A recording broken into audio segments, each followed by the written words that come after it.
ఆదాయానికి మించిన ఆస్తుల కేసులో జలమండలి జీఎం సగం అనంత లక్ష్మీ కుమార్ను అరెస్టు చేసిన ఏసీబీ అధికారులు కోర్టులో హాజరుపరిచారు.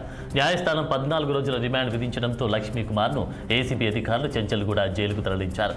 హైదరాబాద్ జలమండలిలో ప్రాజెక్టు డివిజన్ 3 జీఎంగా పనిచేస్తున్న సగ్గం అనంత లక్ష్మీ కుమార్ ఏసీబీకి చిక్కారు. నిన్న తెల్లవారుజామున 6 గంటల సమయంలో ఏసీబీ హైదరాబాద్ సిఐయు విభాగం డీఎస్పీ మాజిద్ ఖాన్ ఆధ్వర్యంలో అధికారుల బృందం మల్లాపూర్ వెంకటరమణ కాలనీలోని కుమార్ ఇంటికి చేరుకొని సోదాలు నిర్వహించారు.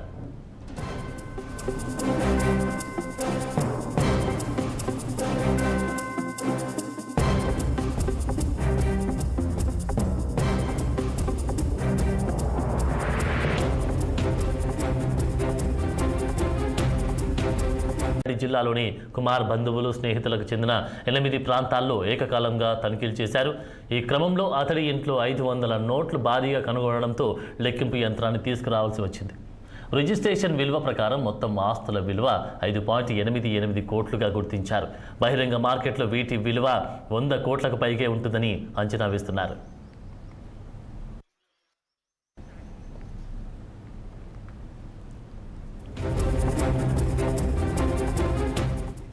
ఆదాయానికి మించిన ఆస్తుల కేసులో జలమండలి జీఎం సగ్గం అనంత లక్ష్మీ కుమార్ను అరెస్టు చేసిన పోలీసులు కోర్టులో హాజరుపరిచారు.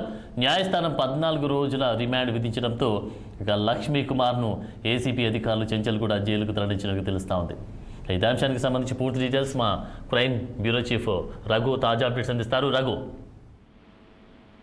జలమండలి డిఎంకి సంబంధించినటువంటి అక్రమాస్తుల కేసుకు సంబంధించి పూర్తి స్థాయిలో ఏసీబీ అధికారులు ఈ సోదాలన్నీ కూడా కంప్లీట్ చేయడం జరిగింది. బ్యాంక్ అకౌంట్స్ కి సంబంధించి కూడా ఇంకా కొన్ని అక్కడక్కడ చేయాల్సి ఉందని చెప్పేసి కూడా అధికారులు చెప్తున్నారు. అయితే ఇప్పటి వరకు జరిగినటువంటి సోదాల్లో దాదాపు 100 కోట్లకు పైగా ఈ అక్రమాస్తులు ఉన్నాయని చెప్పేసి కూడా మార్కెట్ వాల్యూ ప్రకారం ఉంటుందని చెప్పేసి కూడా అధికారులు అంచనాకి రావడం జరిగింది.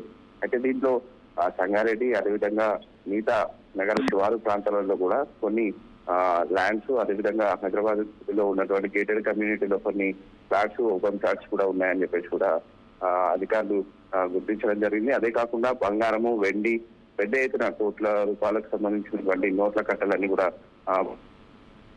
విషయాలు మనకు చూడడం జరిగింది. వెండి, బంగారంతో పాటు లాకర్స్ లో కూడా అనేక మంది అంటే బంధువులతో పాటు ఆయన లాకర్లలో కూడా పెద్ద ఎత్తున ఈ నగదు బంగారం కూడా బయటపడినట్టు కూడా అధికారులు చెప్తున్నారు. సో మొత్తంగా కూడా దాదాపు 100 కోట్లకు పైగా ఈ అవినీతి ఎలా బయటపడిందని చెప్పేసి కూడా ప్రజలందరూ కూడా ఒక్కసారిగా దీనిపైన దృష్టి పెట్టిన పరిస్థితి కనిపిస్తుంది. ఒక అధికారి 100 కోట్ల పైగా సంపాదించారంటే ఇంకా ఎంతమంది ఇలాంటి వారు ఉన్నారు, వీళ్ళందరిపైన కూడా చర్యలు తీసుకోవాలి.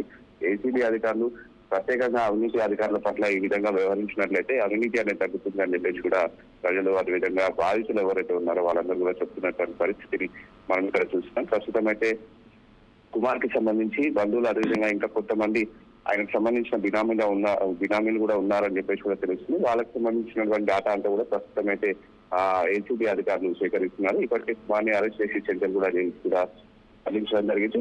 ఇంకా ఈ కేసులో దర్యాప్తు కొనసాగుతుంది అని చెప్పేసి కూడా ఏసీబీ అధికారులు చెప్తున్నారు. Thank you Raghu.